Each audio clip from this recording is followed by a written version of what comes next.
Hello दोस्तों, welcome to my channel Raj Hindi academy. कैसे हो सब? आई होप कि सब अच्छे होंगे और अपनी पढ़ाई को अच्छे से कर रहे होंगे।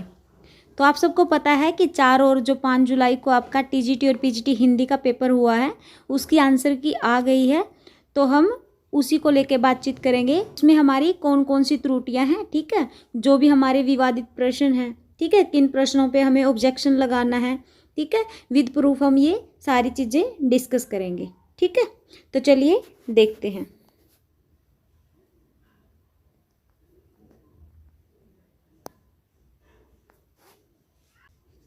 देखिए, जो ये क्वेश्चन पेपर है ये आपका टीजीटी सेट डी का है। ठीक है, वहीं से मैंने ये क्वेश्चन लिए हैं।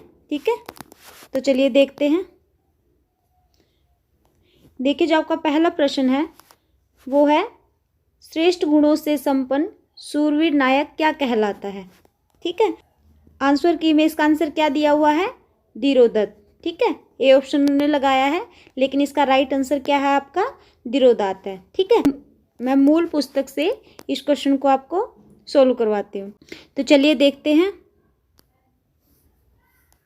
देखिए, आपका ये क्वेश्चन काव्य शास्त्र से था। ठीक है, भारतीय काव्य शास्त्र से आपका ये क्वेश्चन पूछा गया था। तो ये हमारी पुस्तक है काव्य शास्त्र डॉक्टर भगीरथ मिश्र की। ठीक है, यहीं से हम इस क्वेश्चन को देखते हैं, ताकि हम क्लेम करें तो हम इस पुस्तक का रेफरेंस उनको दे सके। ठीक है, तो चलिए देखते हैं। देखिए, ये 2021 का एडिशन है। ठीक है, विश्वविद्यालय प्रकाशन से प्रकाशित हुई है। ठीक है, चलिए देखते हैं इसमें।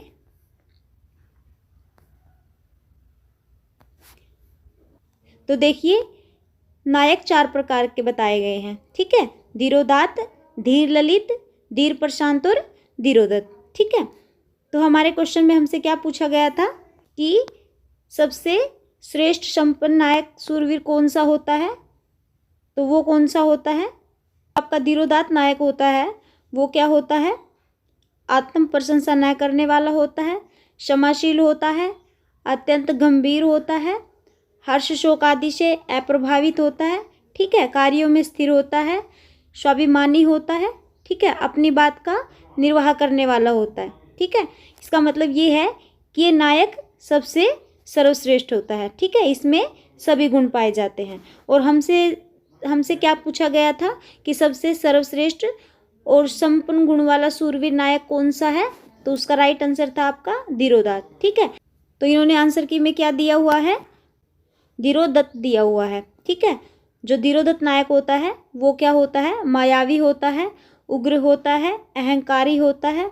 ठीक है, तो इसका वो राइट आंसर आपका धीरोदात्त ही होगा। ठीक है, धीरोदत्त नहीं होगा, वो उन्होंने गलत दिया है। तो आप यहाँ से इस बुक से उस क्वेश्चन को क्लेम कर सकते हो। ठीक है, मैं इसका पीडीएफ आपको हमारे टेलीग्राम चैनल पे भेज दूंगी। ठीक है, आप उसको ज्वाइन कर लीजिएगा।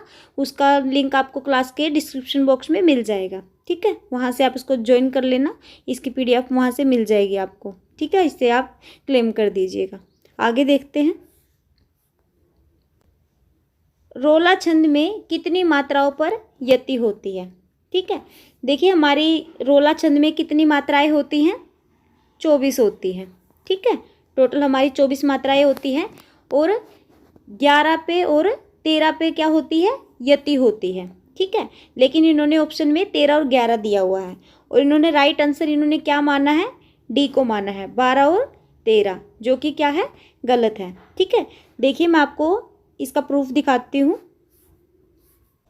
देखिए, हमारी एक व्याकरण की पुस्तक है, हिंदी शब्द अर्थ और प्रयोग, डॉक्टर हरदेव भारी।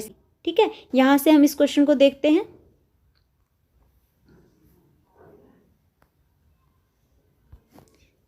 ये आपका अभिव्यक्ति प्रकाशन से प्रकाशित हुई है। ठीक है, और इसका ये 2017 का एडिशन है। ठीक है, देखते हैं।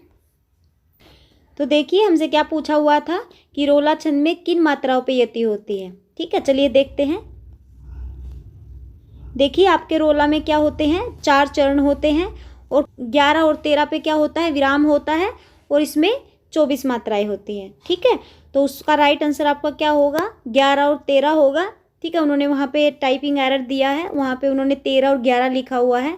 ठीक है, वो उनका वहाँ पे गलत है, ठीक है, और उन्होंने आंसर भी गलत दिया हुआ है, ठीक है। तो आप इसको यहाँ से क्लेम कर सकते हो, ठीक है। तो चलिए आगे देखते हैं।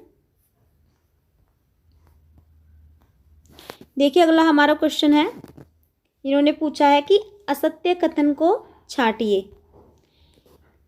हरि गीतिका में 28 मात्राएं होती है, ये आपका सही है।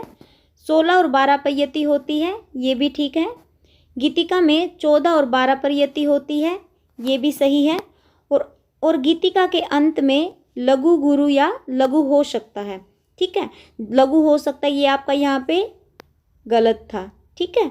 मतलब आपका डी ऑप्शन क्या था, गलत था। लेकिन इन्होंने आंसर की में क्या राइट माना है, सी को माना है कि गीतिका में 14 और 12 पर यति होती है, ये आपका राइट है। लेकिन इन्होंने क्या किया, इसको गलत माना है। तो चलिए देखते हैं इसको हमारी मूल पुस्तक से इसको। तो देखिए सबसे पहले हम हरि गीतिका छंद को ही देखते हैं। हरि गीतिका छंद में क्या होता है, इसमें 16 और 12 पे क्या होती है, यति होती है। और इसमें क्या होती है, 28 मात्राएं होती है। और ये सममात्रिक छंद होता है, ठीक है। तो इसमें ये हमारा दोनों ऑप्शन उसमें क्या था, सही था, ठीक है। अब हम देखेंगे गीतिका छंद को। देखिए जो हमारा गीतिका छंद होता है वो क्या होता है, मात्रिक सम छंद होता है, ठीक है। और इसमें कितनी मात्राएं होती हैं, 26 मात्राएं होती है। और 14 और 12 पे क्या होती है, यति होती है।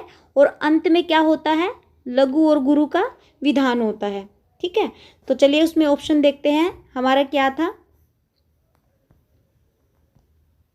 देखिए इसमें क्या दिया हुआ था कि गीतिका में 14 और 12 पे क्या होती है, यति होती है। तो आपका ये क्या है, सही है। और उसमें क्या लिखा हुआ है, अंत में लघु और गुरु होता है, ठीक है। तो ये यहाँ तक आपका सही है, उसके बाद ये आपका गलत है, ठीक है। तो इसका राइट आंसर आपका डी होगा। तो आप ये भी क्लेम कर सकते हो, ठीक है। इसका प्रूफ भी मैंने आपको मूल पुस्तक से दे दिया है। तो चलिए अब आगे देखते हैं।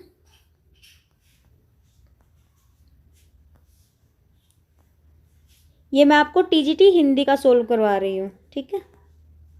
आपके इसमें 4 क्वेश्चन थे जिसको हम क्लेम कर सकते हैं, और पीजीटी में आपके 2 क्वेश्चन थे। भर्त मुनि के अनुसार अनुभावों की संख्या मानी गई है 33, 3, 5 और 8, ठीक है। आंसर की में इसका क्या आंसर माना है, सी माना है। देखिए हमारे अनुभव 4 प्रकार के होते हैं, ठीक है। एक होता है हमारा कायिक, एक होता है वाचिक, आहार्य, और कौन सा होता है, सात्विक, ठीक है। लेकिन भर्त मुनि ने क्या किया है, उन्होंने 3 ही अनुभव माने हैं, कायिक, वाचिक और सात्विक, ठीक है। आहार्य को उन्होंने नहीं माना है। तो इसका राइट आंसर आपका क्या होगा, 3 होगा, ठीक है। देखिए जो हमारे संचारी भाव होते हैं वो हमारे 33 होते हैं, और जो हमारे स्थायी भाव और जो सात्विक भाव है वो हमारे 8 होते हैं, ठीक। तो भर्त मुनि के अनुसार इन्होंने क्या पूछा, अनुभाव की संख्या आपकी कितनी है, 3 है, ठीक है। बहुत सारे बच्चों को इस क्वेश्चन पे डाउट हो रहा है, ठीक है। मुझे अगर इसका प्रूफ मिलता है तो मैं आपको प्रूफ टेलीग्राम ग्रुप पे भेज दूंगी, ठीक है। तो इसका राइट आंसर आपका बी होगा, ठीक है। तो चलिए आगे देखते हैं। 84 सिद्ध कवियों में महिला सिद्धों की संख्या कितनी मानी गई है। 84 सिद्ध कवि थे जो, उनमें 4 महिलाएं थी, ठीक है। इसका राइट आंसर आपका सी होगा। लेकिन आंसर की में इसका क्या माना गया है, डी माना गया, 12 माना गया, ठीक है, जो कि गलत है, ठीक है। तो हम इसमें 4 महिलाएं थी, मणिभद्रा, मेखलापा, कनपलापा और लक्ष्मीकरा, ठीक है। तो चलिए मैं इसको मूल पुस्तक से आपको दिखाती हूँ। देखिए हमारी पुस्तक है हिंदी साहित्य का उद्भव और विकास, ठीक है। ये हमारी पुस्तक है हजारी प्रसाद द्विवेदी जी की, ठीक है। ये आपका 22वां संस्करण है, वहाँ से आप देख लीजिएगा। देखिए जो हमारे 84 सिद्ध थे उनमें 4 योगिनी थी, ठीक है। मलिभद्र, मेखलपा, कनकलापा और लक्ष्मीकरा। ठीक है, ये क्वेश्चन भी आप यहाँ से क्लेम कर सकते हो। ठीक है, हजारी प्रसाद द्विवेदी की पुस्तक है हिंदी साहित्य का उद्भव एवं विकास। ठीक है, आगे देखते हैं। एक हमारे पास क्वेश्चन था, हरी हल्दर की जोटी में हल्दर शब्द में कौन सा समास है। ठीक है, तो इसमें आपका कर्मधारय समास होगा। वैसे इसमें आपका बहुब्री समास है, लेकिन बहुब्री समास आपके ऑप्शन में नहीं है। ठीक है, तो आपका कर्मधारय समास माना जाएगा। ठीक है, आगे देखते हैं। देखिए, आपका पीजीटी में कॉमन पेपर में दिया हुआ था जो आपके आगत व्यंजन है। ठीक है, इसका आंसर उन्होंने राइट दिया हुआ है, लेकिन बस यहाँ पे उन्होंने नुक्ता नहीं लगाया है। ठीक है, तो ये इसका राइट आंसर है, तो इसको क्लेम करने की ज़रूरत नहीं है। बहुत सारे बच्चे इस क्वेश्चन में थोड़े कंफ्यूज हो रहे हैं। ठीक है, ये इनका राइट आंसर ही है। ठीक है, ठीक है, तो ये आपके सारे क्वेश्चन थे जो टीजीटी और पीजीटी में आप क्लेम कर सकते हो। ठीक है, विद प्रूफ मैंने आपको बता दिया है, और मैं इसकी पीडीएफ आपको टेलीग्राम ग्रुप पे दे दूंगी, आप वहाँ से उसको देख लीजिएगा। आपके 4 क्वेश्चन टीजीटी से है और 2 क्वेश्चन आपके पीजीटी से है। ठीक है, टीजीटी और पीजीटी मैंने दोनों बता दिए हैं, तो आप ये देख लीजिएगा। ठीक है, ये मैंने आपको दे दिए हैं, इसकी पीडीएफ मैं आपको टेलीग्राम पे भेज दूंगी। ठीक है, अगर फिर भी आपको कुछ डाउट है तो आप कमेंट कर दीजिएगा। ठीक है, अगर और भी कोई क्वेश्चन हो जिसमें आपको लगता है कि ये इसका आंसर सही नहीं है, तो आप कमेंट कर दीजिएगा। ठीक है, मैं वो देख लूँगी और मैं आपको उसका आंसर भी बता दूँगी। ठीक है, तो देखिए, अगर आपको हमारी जानकारी अच्छी लगी है तो आप हमारी क्लास को लाइक करिए, शेयर करिए और सब्सक्राइब कीजिए, और बेल आइकन को क्लिक कर लीजिए ताकि आगे मैं जो भी क्लास लूँ उसका नोटिफिकेशन आपको मिल जाए। और आप हमारे Telegram channel Raj Hindi academy को भी ज्वाइन कर लीजिए। ठीक है, उस पर हम अपनी क्लास की सारी पीडीएफ या जो भी इन्फॉर्मेशन होती है वो सारी हम टेलीग्राम पे शेयर कर देते हैं। ठीक है, और आपको उसका लिंक क्लास के डिस्क्रिप्शन बॉक्स में मिल जाएगा, वहाँ से ज्वाइन कर लीजिएगा। हिंदी में कितने मार्क्स बने हैं आप ये भी कमेंट करके बता दीजिएगा। तो चलिए, ठीक है, मिलते हैं अगली क्लास में। धन्यवाद।